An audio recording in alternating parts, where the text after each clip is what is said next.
Today is Judgment Day for garlic sesame oil beef jerky. Yesterday we made this off of Charlie's suggestion in our comments. Personally, I'm really excited for this one, but today we get to see what our taste testers think of it.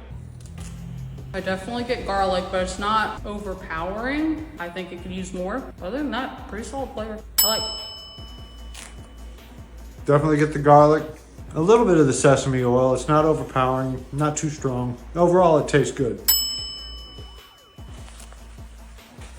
The garlic's very prominent. I do like the combination together. That sesame flavor kicks in, but it's not overbearing.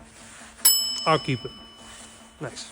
This one got a rare, unanimous 3 thumbs up. Even a thumbs up from Kenny. I'm really not surprised. Sesame oil and garlic pair very well together, and it makes for just a very interesting flavor profile. Thanks for the suggestion, Charlie. I'm sending this out to you today. If you have any interesting jerky ideas, leave them down in the comments.